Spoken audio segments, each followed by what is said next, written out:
I never believed in monsters until the day one of them saved my family and vanished into the darkness without asking for absolutely anything.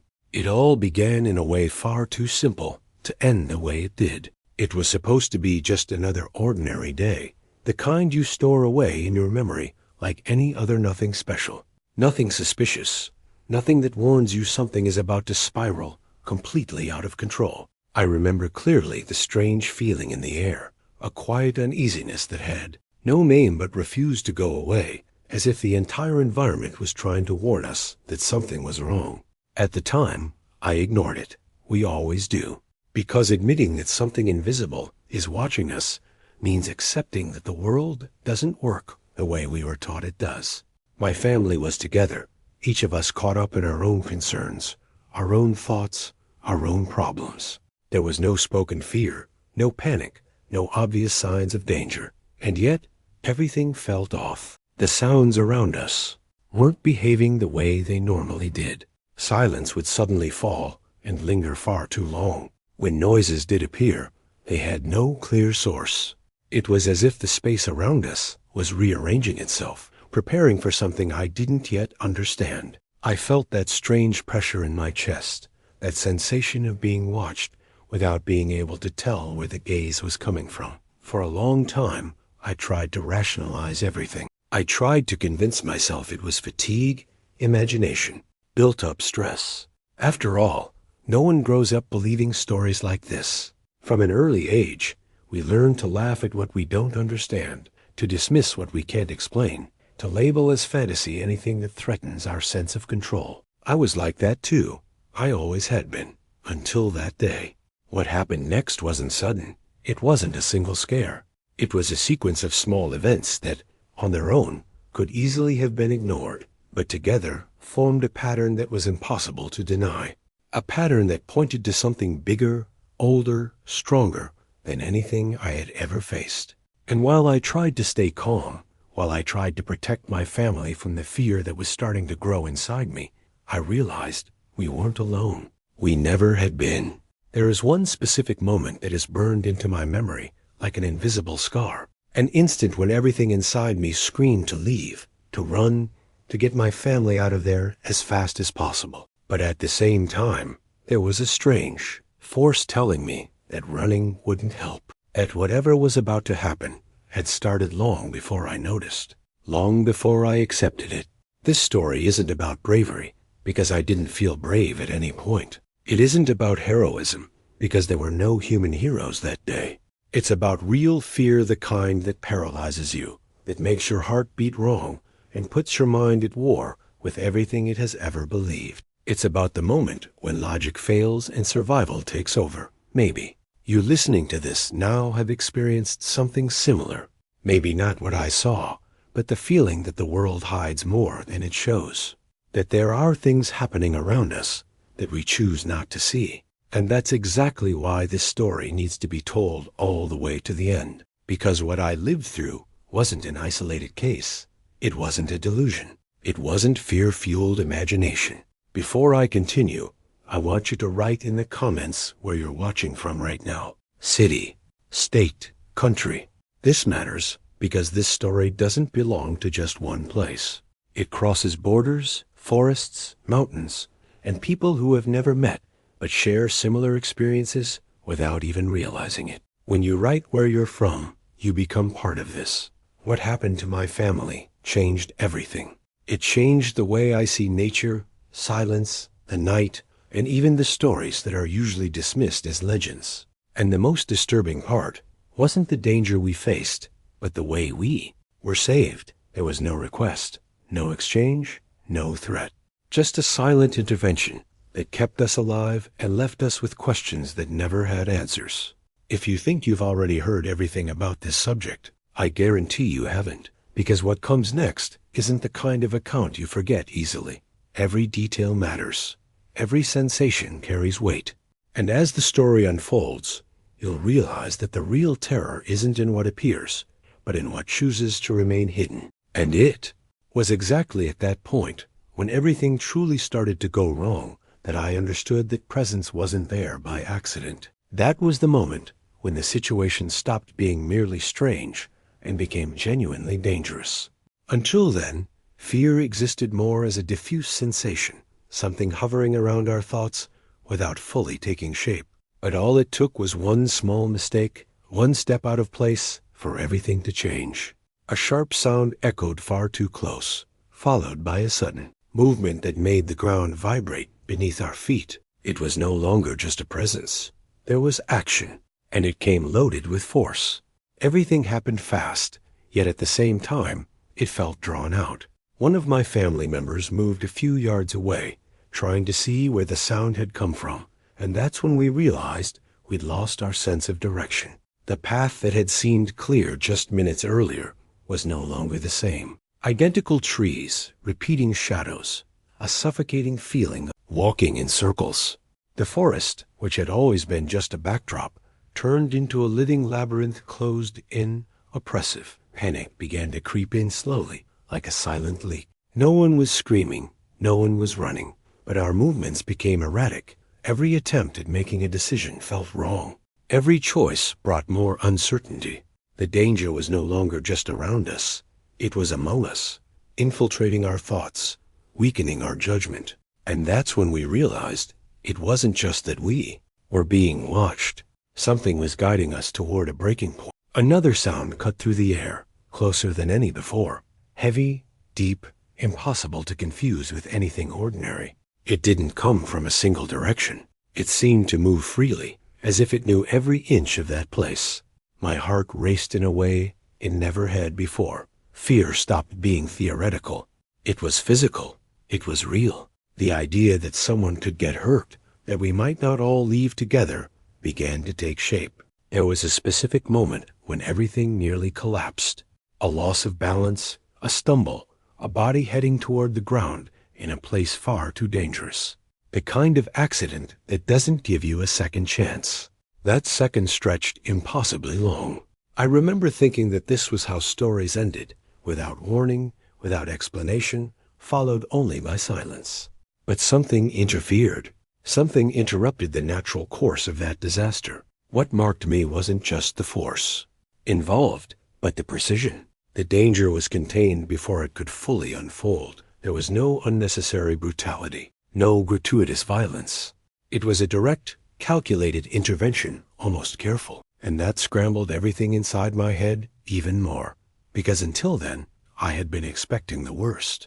I expected an attack, an assault, something uncontrollable. But what happened didn't follow that script. Even so, the fear didn't lessen. It intensified. The awareness that we were facing something powerful, something capable of deciding our fate in seconds, made everything even more tense. Life and death began to feel separated by choices that were no longer in our hands. Every breath was heavy. Every sound made the body react before the mind. It was pure survival raw, stripped of pride or disbelief. If you've ever felt that kind of fear that makes time feel distorted, write the word limit in the comments, because that's exactly what was being tested there. The limit of the body, of courage, of sanity. Stories about unexplained encounters often focus on mystery, but they rarely talk about that point where everything can end. And I'll never forget realizing that my family depended not only on me, but on something I didn't understand. The feeling of being cornered kept growing. There was no more pretending things were normal. No room left for comforting explanations. The danger was there solid, breathing alongside us. And in that moment, it became clear that if something didn't change, not all of us would make it out. That's when I realized that the presence that had only been observing until then was about to reveal itself in a way that couldn't be ignored. If this part of the story has you hooked, write continue in the comments. Because from this point on, nothing was ever the same. What happened next didn't just save us.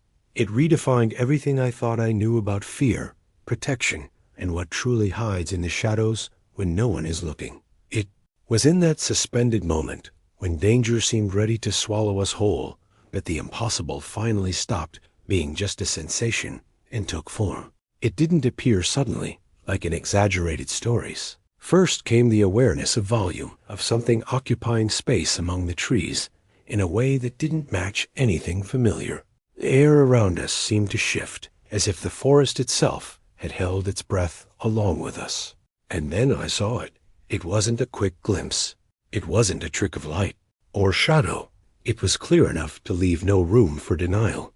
A massive silhouette, upright, solid, advancing with steps that were firm and silent at the same time. Too tall, too broad, too real. My body reacted before any thought could form. My legs felt heavy. My stomach dropped, and something primitive took over. That wasn't a common animal. It wasn't human either. It was something between those two worlds, as if it didn't fully belong to either. The first thing that struck me was its presence. There was no rush, no uncontrolled aggression. There was command. Every movement seemed intentional, calculated, as if the creature understood exactly the impact it had, simply by being there in front of us. The musculature was evident even from a distance, not exaggerated, but the result of real functional strength built over a lifetime in that environment. Its body moved with a terrifying naturalness, as if the forest were an extension of itself. I saw its face long enough to never forget it. There was no rage, no explicit threat. There was attention, deep, dark eyes, alert, watching each of us the way someone assesses a delicate situation. That completely disarmed me, because I was ready for the worst, ready to run, to fight, to lose. But not to be looked at like that, not to feel intelligence there, awareness, choice. My family stood frozen. No one screamed, no one cried. The fear was so intense, it seemed to have locked everything in place. And yet, there was something different. From the blind terror you feel in the face of an immediate threat. It was fear mixed with respect, with a strange sense that this encounter wasn't happening by accident, that there was a reason for that revelation at that exact moment. The creature kept a safe distance, as if it knew exactly how far it could go without provoking a desperate reaction. Every gesture carried clear intent. There was no childish curiosity, no predatory instinct. There was evaluation, as if it were deciding something important. And that, perhaps, was the most disturbing detail of all. The idea that we weren't just potential victims, but part of a decision being made there, in silence. If you're following this story so far, write the word real in the comments, because I know many people will try to dismiss this, laugh it off, refuse to believe it. But anyone who has lived through something inexplicable knows there are moments when reality asserts itself without asking permission. And this was one of those moments. Bigfoot, because there's no other name that fits better, didn't behave the way the stories usually portray it. It wasn't an out-of-control monster. It wasn't a caricatured legend. It was an ancient presence, strong, integrated into that environment in a way we never could be. It was as if we were standing before something that had always been there, while we were just temporary visitors, loud and fragile. I felt very clearly that any wrong move could change everything. A sudden gesture, a scream, a reckless attempt to flee. But none of that happened. Maybe out of fear, maybe instinct, maybe because deep down, everyone there understood that the creature hadn't come to attack. It had come because something had gone out of balance, because there was real danger, because the situation demanded intervention. The forest around us seemed to respond to its presence. Branches stopped moving. The wind softened. Distant sounds faded away. It was as if that being held authority over the space. And in that heavy silence, I realized I was facing something that challenged everything I believed about the world. It wasn't just about physical existence. It was about awareness, choice, intention. If at any point you've wondered whether we're really alone, whether there are things beyond what we've been taught, right? We are not alone in the comments. Because that question stopped being theoretical for me that day. It gained weight, shape, and a gaze.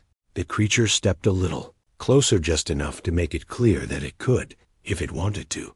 And that's when I understood that the encounter wasn't about fear, but about decision. Something was about to happen. Something that would determine whether we left there alive or not. And as I tried to process everything, I realized the true impact of that moment was still to come, because what it did next completely changed the course of our story. It was right after that silent moment of decision that everything happened. There was no warning, no preparation, no time to think. The change was immediate. What had seemed like a watchful presence turned into direct action. Bigfoot moved with a speed that didn't match its size. A firm, precise motion without hesitation. And in that same second, the danger surrounding us stopped being diffuse and was clearly pushed away. I didn't hear screams.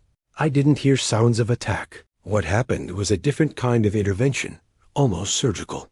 Something that was about to reach us was stopped before it could fully reveal itself. The creature placed itself between us and the threat in a definitive way, as if drawing an invisible boundary.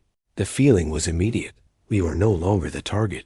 The dynamics of that place had shifted. My family was pushed back with enough care, not to hurt us, but with enough force to make it clear that we needed to retreat.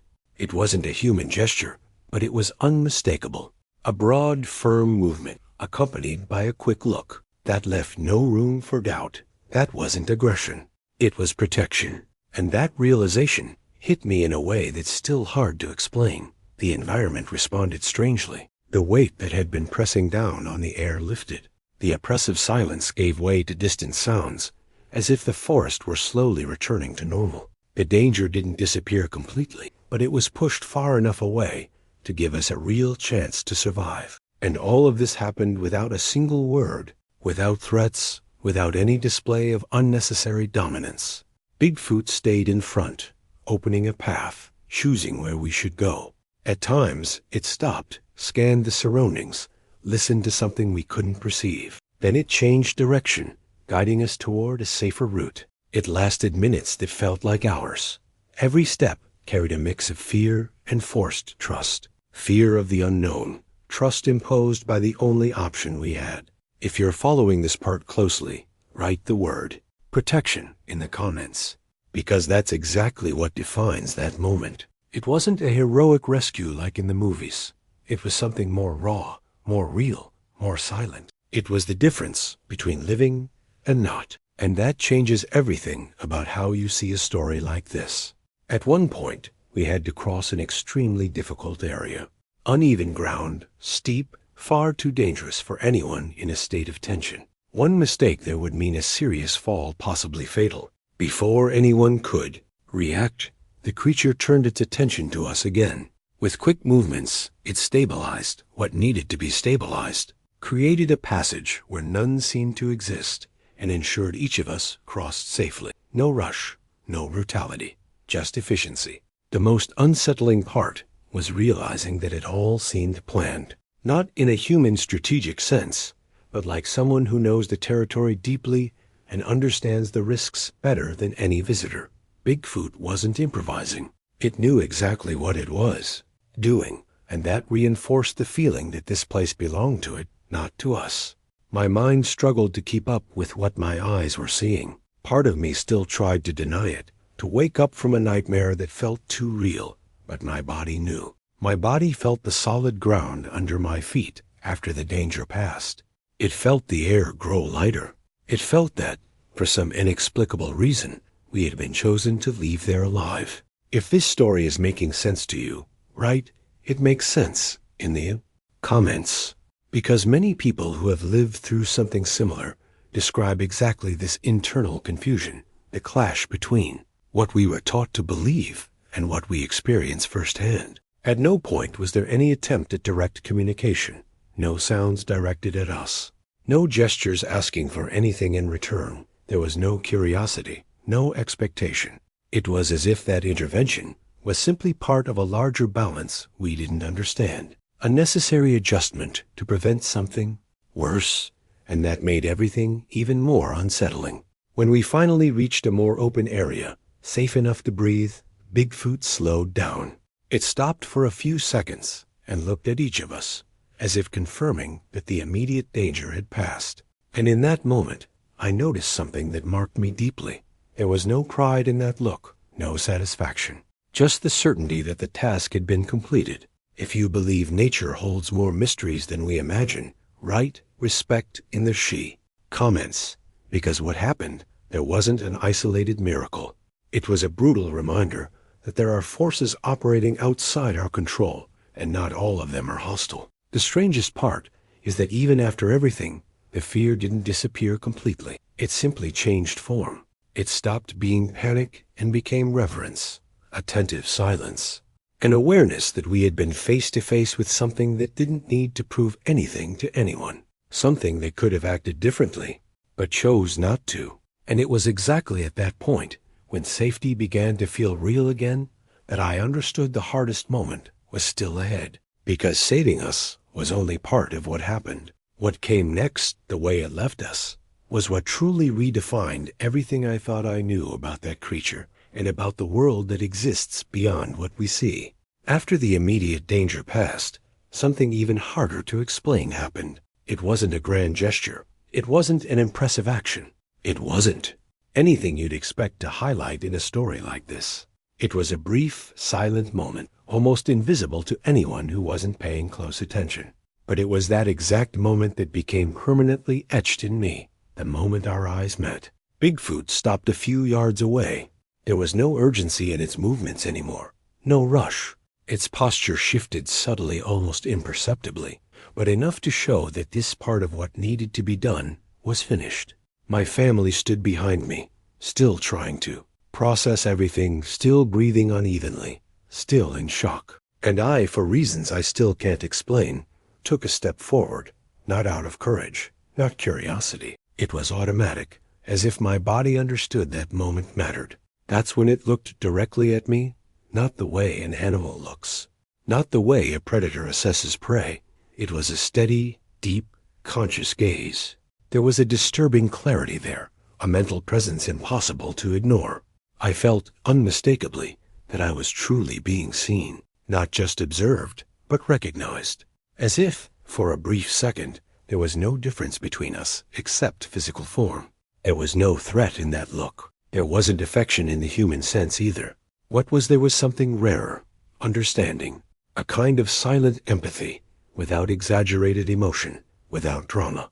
It felt as if it knew exactly what that moment meant for me and my family, and at the same time, as if it were nothing extraordinary for it. That detail changed everything inside me, because until then, even after we'd been saved, part of my mind was still trying to fit that creature into some known category, something dangerous, something unpredictable, something that could become a threat at any moment. But that look destroyed the need to label it. There was no impulsiveness there, no uncontrolled instinct. There was choice.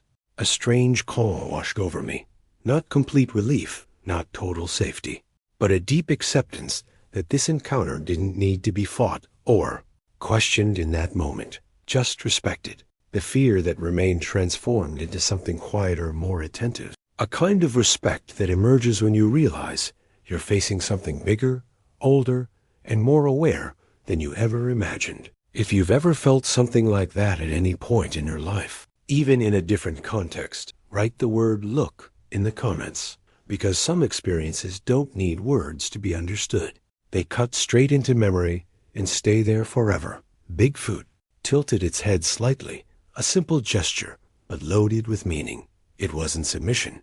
It wasn't curiosity. It felt almost like mutual acknowledgement, as if that moment marked the end of a necessary interaction and the beginning of separation. No sound was made. No sudden movement occurred. Everything was controlled, intentional, conscious. My family watched in silence, without interfering. Maybe they sensed that moment didn't belong directly to them. Maybe they were just trying to understand what they were seeing. I don't know. What I do know is that at that point, any attempt to speak, shout, or act would have broken something important. There was an invisible line there, a boundary that shouldn't be crossed. What was most impressive was that, despite everything, there was no sense of imminent threat, no rising tension. It felt as if the episode was ending naturally, following its own logic that didn't need explanation. The creature stayed only as long as necessary to ensure we were truly out of danger, nothing more. If this part of the story is touching you in some way, write "truth" in the comments, because what marked me most wasn't the size, the strength, or the mystery. It was the awareness. Realizing that not everything we don't understand is chaotic or hostile. Some things simply exist, fulfill their role, and move on. As that gaze held for a few more seconds, I had a clear sense that this wasn't an isolated encounter. It was part of something larger, something that happens to other people, in other places, at other times.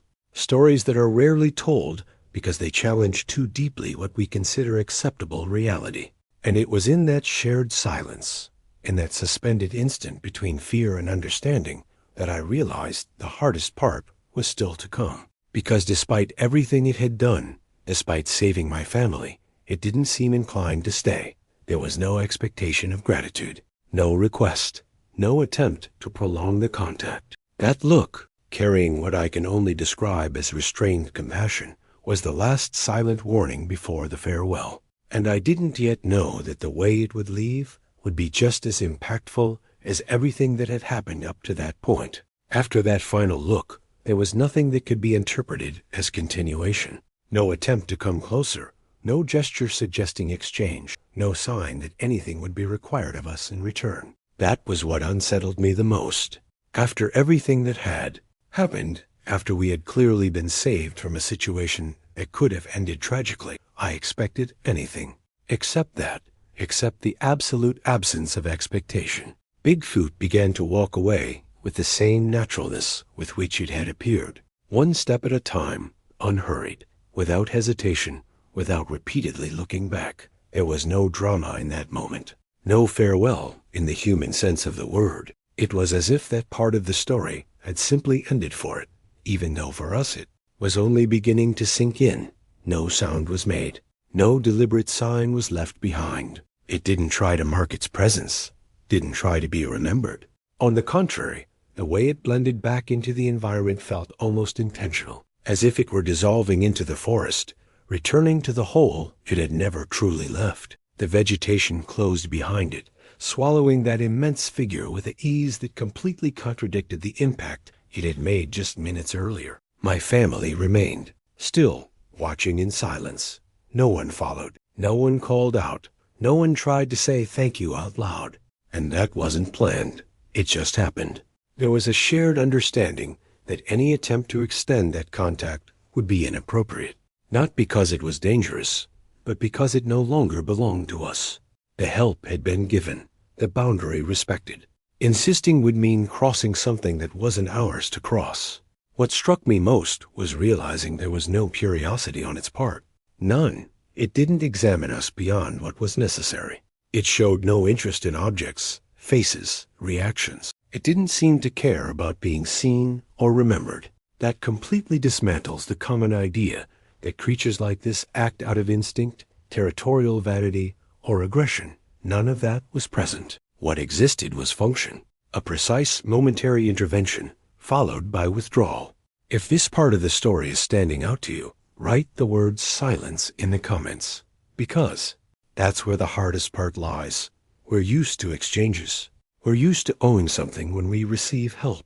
We're used to narratives where everything needs explanation, reward, or direct consequence. But there, in that moment, there was none of that. Just a return to the previous state, as if nothing had happened. When it disappeared completely, the environment took a few moments to return to normal. Not instantly, but gradually. Sounds came back little by little. An insect here, a distant movement there. The wind began to circulate more gently. It was as if the forest were reorganizing itself after a necessary event. And we, in the middle of it all, were just confused witnesses trying to understand what had just happened. The shock truly set in afterward. Trembling hands, difficulty speaking, a strange emptiness mixed with relief. We were alive, whole, together, but carrying an experience that didn't fit into ordinary words. And the more I thought about it, the more a silent question imposed itself inside me without needing to be spoken aloud. Why? There was no request, no warning beforehand, no explanation. It didn't demand secrecy, didn't demand explicit respect, didn't demand anything. It helped and left. That disrupts everything we learn about behavior, survival, even morality, because if it had been pure instinct, it would have been brutal. If it had been restrained aggression, it would have left marks. If it had been curiosity, it would have lingered. But it was none of those things. If you believe not all help comes with self-interest, write nothing in return in the comments, because that detail separates this experience from any exaggerated or fantastical story. What happened there didn't need to be told. It didn't need to be recorded. It didn't need to become legend. The importance wasn't in recognition, but in the balance restored in that specific moment. After Bigfoot left, I realized something inside me had changed too. Not a specific belief, but an attitude. A different attentiveness to silence. A greater caution toward the idea that we know everything about the places we move through, because that day made it clear that there are presences that don't want to be seen, don't want to be worshipped, don't want to be feared. They simply exist, and when they intervene, they do so quietly. What's most unsettling is that, as time passed, I understood that the absence of any request was the greatest sign of awareness. There was no need for validation, no desire for control, just the certainty that something needed to be done, and it was. That stayed with me for a long time, especially when I tried to tell this story and realized how much people need everything to have a simple reason in order to accept it. But there, in that exact moment when the forest began to breathe again and the danger was no longer immediate, I had no idea how that final silence, that withdrawal without any demand, would echo in the days that followed. Because what came after wasn't just the memory of what happened, but the quiet transformation it caused in all of us. And that's what starts to weigh on you when the impossible is no longer in front of you, but living inside your head. After everything ended, silence was the hardest part to face. Not the silence of the forest, which slowly returned, but the silence inside us. That heavy emptiness that appears when something too big happens and has nowhere to settle. We walked for a while without saying much. Each step seemed to take us physically farther from what had happened, but mentally pulled us back, as if the scene were replaying in the background, without pause, without rest. Reaching a safe place didn't bring immediate relief. On the contrary, that's when the impact truly began to surface. Hands shaking uncontrollably, the body responding with a delay, as if still on high alert. Breathing shallow at times, heavy at others. Sleeping that night was almost impossible. Every time I closed my eyes, the image returned, not as explicit terror, but as a constant presence, watching from somewhere unseen. My family changed from that day on, even though no one said it out loud. We talked less about trivial things. Silence took up more space than before. Each of us coped in our own way. Some avoided the subject, as if speaking might bring everything back. Others tried to rationalize, to create possible explanations, even knowing none were enough. It was an attempt to regain control, to draw boundaries around what had none. The hardest part was deciding whether the story should be told, not just out of fear of what people would think, but because of the weight of claiming something that can't be proven. There's a specific kind of loneliness in living through something like this. You know what you saw. You know what you felt. You know what happened. But you also know that sharing it risks being reduced to exaggeration, invention, or madness. And that possibility hurts more than silence. If you've ever gone through something that changed your worldview and couldn't tell anyone, write the word "kept" in the comments. Because this story isn't just about what happened that day, but about what happens afterward when the impossible leaves marks you can't see on the outside. We tried to move on, work, talk, smile in normal moments. But something inside us had shifted. The way we looked at isolated places changed. Silence stopped being neutral. Night gained different depth. It wasn't constant fear, but a permanent attentiveness, as if the world had layers we hadn't seen before. And once you notice that, there's no going back. At times, I found myself revisiting details that seemed small at the time, but later grew in importance. The way the forest reacted, the absence of aggression, the precision of the help, all of it began to form a larger, more complex, more unsettling picture. It wasn't just an encounter, it was an interaction. And that raised questions I wasn't sure I wanted to answer. My family started showing changes too. Occasional nightmares, long silences, heightened sensitivity to sudden sounds. Nothing extreme enough to draw outside attention, but intense enough for us to know we weren't the same anymore. The body remembers, even when the mind tries to forget, and it shows up in subtle, almost invisible ways. If this part of the story is resonating with you, write echo in the comments. Because what we experience doesn't end when the event is over. It keeps reverberating, shaping decisions, changing perceptions, drawing a clear line between before and after. The strangest thing is that alongside fear and confusion, something unexpected emerged: quiet gratitude. Not the comfortable kind, but a deep sense of acknowledgement that we were still here, that we had been given a second chance without knowing exactly why. That adds a different weight to everyday life. It makes you observe more, respect more, speak with fewer absolute certainties. Telling this story has never been an easy decision. Every time I think about it, I remember the silence of that final moment, the way everything ended without explanations. And maybe that's exactly why it needs to be told. Not as proof, not as sensational warning, but as a testimony, as an account of something that escapes common categories. Because after the impossible happens, the greatest battle isn't convincing others. It's living with the certainty that the world is much bigger, stranger, and more aware than we were taught.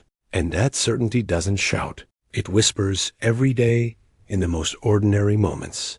And it was in that prolonged silence, in that constant attempt to move forward, that I began to realize the ending of this story hadn't arrived yet. In fact, it was only beginning to take shape inside me.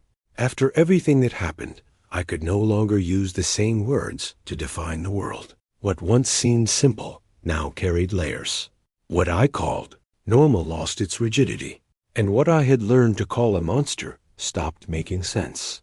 Because if there's one thing that encounter taught me, it's that not everything that frightens us is cruel, and not everything that's invisible is threatening. Today, when I think about that day, I don't think first about fear. I think about balance.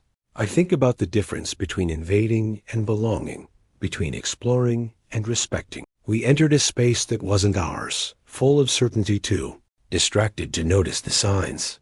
And yet, when everything went out of control, we weren't met with violence, but with restraint, not with hatred, but with choice. That changed the way I see nature. Silence stopped being empty. Darkness stopped being just the absence of light. Isolated places stopped being mere backdrops and became living, complex territories, governed by rules we were never invited to write. There is something deeply wrong with the idea that everything we don't understand must be dominated, exposed, or eliminated. The word monster has always been used to create distance, to justify fear, to simplify what's too complex.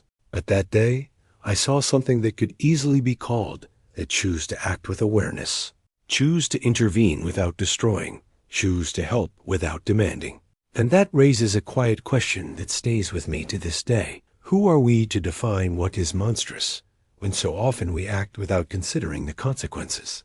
I'm not saying everything is benevolent. I'm not saying danger doesn't exist. What I am saying is that there is intelligence where many swear there is only instinct. There is ethics where many expect brutality. And there is mystery where we insist on forcing answers too quickly. Perhaps the greatest human mistake is believing that only what resembles us deserves respect. Since then, I observe more and assert less. One listen more and explain less. Because some experiences don't ask for immediate interpretation. They ask for maturity. They ask for silence. They ask for time. And above all, they ask for humility to accept that we are not at the center of everything. If this story stirred something in you, write the word respect in the comments. Not as agreement with me, but as a personal commitment to look at the unknown with less arrogance. The world doesn't need to be smaller to fit inside our certainties. Maybe we're the ones who need to expand the way we see it. And now, before you go, I invite you to keep exploring this hidden side of reality. The next video appearing on your screen also reveals ancient, deep, and rarely discussed secrets within the Matriarch Secrets. It's not about this story. It doesn't talk about this encounter, but it touches the same sensitive point, what has been forgotten, hidden, or distorted over time. If you feel there are truths buried beneath layers of silence, The next video is for you.